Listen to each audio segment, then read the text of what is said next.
Hey yo, what's up guys, it's your boy Dadscap. Welcome to Market Pulse, your weekly deep dive into the CS2 economy.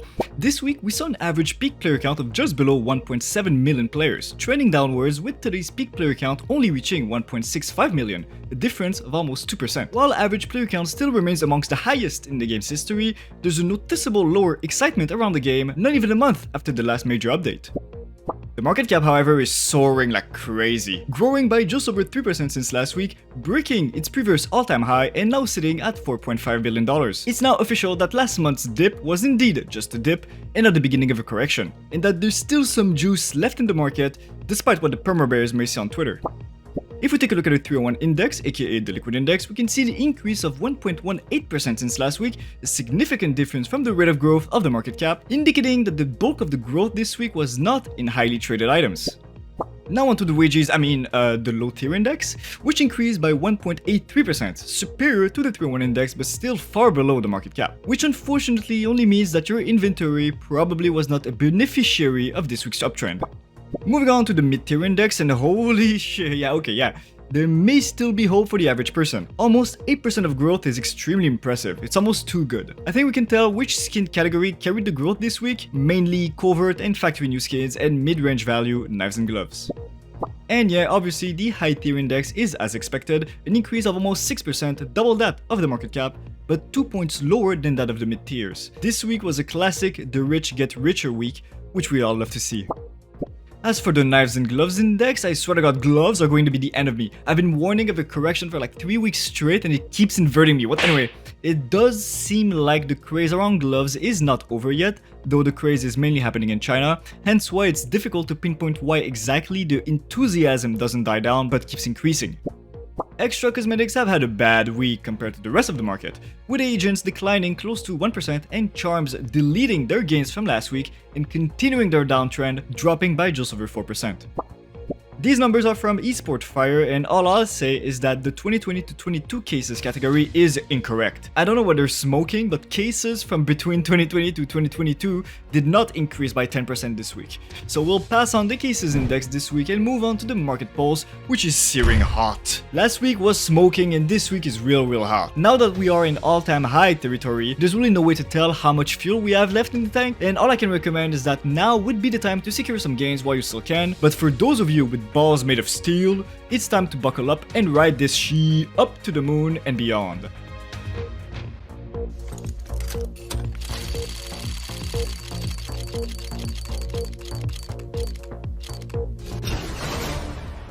Welcome to Case Crackdown, where we break down the happenings in the case market over the past week, and this week, just over 8 million cases were opened, an absolutely insane number that pales in comparison to last week's, which unfortunately just fell short of reaching the 10 million milestone. When we take a look at the numbers, yeah, that's a lot of yellow. Purchasable cases, especially one I'm sure you guys are familiar with, have made an absolute killing this week, being almost on par with the whole active cases group. The reason for this is probably due to the fact it's way easier and cheaper to farm stars than to farm XP or purchase a case on the market, shifting the unboxing demand dramatically in favor of purchasable cases against all other categories. The top purchasable case of this week was the Fever case, with an insane unboxing number of almost 2.5 million last week alone, an increase of 25% its weekly average, and just over 13% from Friday last week. The reason for this isn't just that the Fever case is too cool of a case to not open, but it's due in part to Valve's apparent decision to make special Doppler's variations, like Ruby, Sapphires, etc., almost as common as normal phases 1 through 4. I don't know what it is that they're smoking up at Valve's HQ, but all I know is that I want some. The Revolution case, the number one active case, is really not having a good week, with its openings number dipping below 1 million for the first time since who knows how long, a decrease of 25% in its weekly average, yikes, and 3% from 7 days ago. Familiar faces back at the top of the rare cases, and it's the Snakebite case. And this is not due to an increase in its numbers, no, it's just the one that has seen the least decrease. 7% drop in its unboxing numbers from its weekly average, and 25% from Friday last week.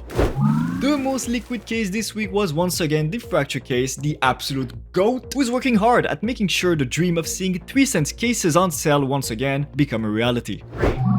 After a 1-week hiatus, the glove case is back at being the case with the most potential this week. And I don't really have to say anything, you can see the numbers, especially that insane 30-day price percentage increase. Those of you holding glove cases and not selling at least some may be suffering from a severe mental deficiency.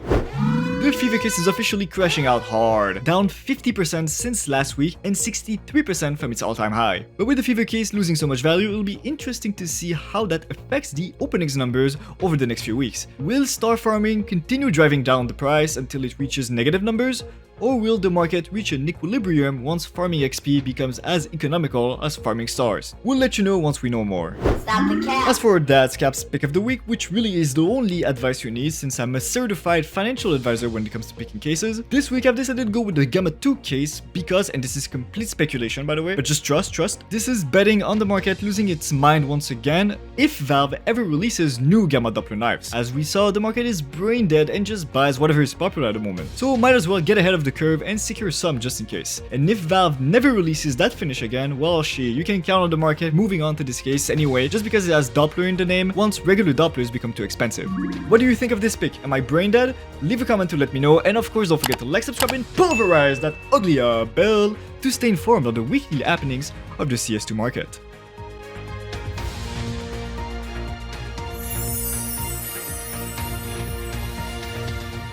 Welcome to Winners and Losers, starting off with the cases winners, the glove, clutch and revolver case. The glove and clutch case aren't surprising to see here, but the revolver case however was a bit of a surprise. Despite moderate growth, it's just not the type of case I would expect to see in the winners. But that was before I realized that this case holds Fade, Slaughter and Crimson Web knives, which are the second best types of knives to get if you get tired of hearing the word Doppler. As for the losers, obviously the fever case is hilariously sitting at the top, with the kilowatt case still following it, which is the second, maybe third week in a row this happens, showing an actual real lack of demand for this case, not just an oversupply. And sitting at the bottom is the fracture case, which as mentioned before, is working hard to bring us a case that cost 3 cents before Christmas. Can't wait. Moving on to the Playskins winner, we can see the M41S Blue Phosphor and Print Stream, which seem to indicate an increase in demand for rifles with a shiny looking exterior, and the AK Elite Muso is making a comeback, probably to taunt me because I couldn't figure out why it invaded the rankings 3 weeks ago. I'll figure it out someday, don't worry about it. As for the losers, armory skins are continuing the dramatic downtrend, with the up print stream, the fever case's top covert, sitting at the top, something obvious considering the outrageous unboxings number we saw in case Crackdown. But yeah, no, last week's theory that armory skins may have hit the floor seemed to have been wrong. There is no floor when it comes to armory skins. Yikes!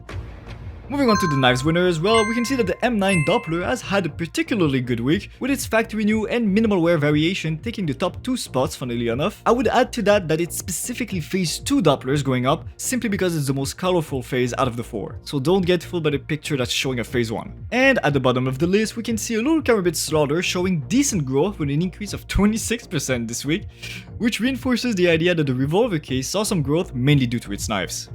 As for the losers, well, do I really need to explain why those are losers? Typically, I'll filter disgusting knives out of my analysis since they're too low volume to be worth anything, but it seems like some, especially one, found their way in this week. So I'm including them for now, but I doubt they'll be back no matter what happens to their prices. Moving on to the gloves winners, and yeah, I think my filters may be off since it's not supposed to include factory new gloves with 3 sales per year, but I may as well just this week, and we can see that even low volume and very expensive gloves contribute to the market going up. The Emerald Web sitting right in the middle serves as a good indicator of the overall trajectory of the market. As expected, gloves from still active cases like the Recoil and Revolution case dropped hard after dumbasses last week thought they'd go and stay up like gloves from the eye drying glove case. The only exception seems to be the Diamondback, which technically can only be found in rare cases, so the reason for the drop may be twofold. 1. People really don't like Australia and don't want gloves reminding them that this place exists, and 2. These are pretty ugly gloves compared to the more colorful options that can be found within the same case. The Diamondback may just be a preview of what is to come to the gloves market if the recent increase turns out to be a bubble.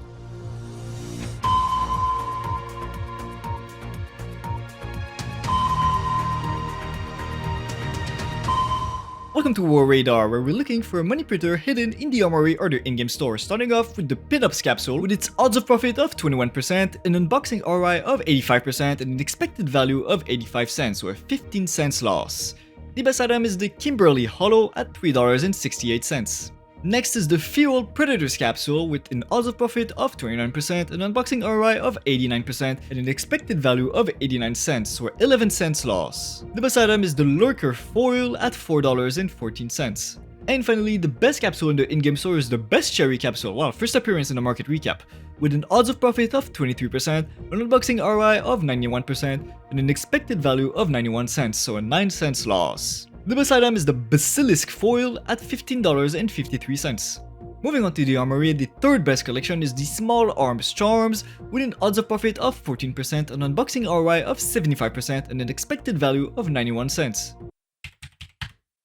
So a 29 cents loss. The best item is the Baby Carrot Tea at $29.74. Next is the Sport and Field collection with an odds of profit of 5%, an unboxing ROI of 81%, and an expected value of $1.29, so a 31 cents loss. The best item is obviously the M41S Fade at $532. And finally, the best collection in the game is the Elemental Craft collection with an odds of profit of 24%, an unboxing ROI of 105%, and an expected value of 42 cents, a 2 cents gain. Yes! The best item is the Ruby Wave at $11.53. Thank you guys for watching, and I'll see you guys next week. Peace.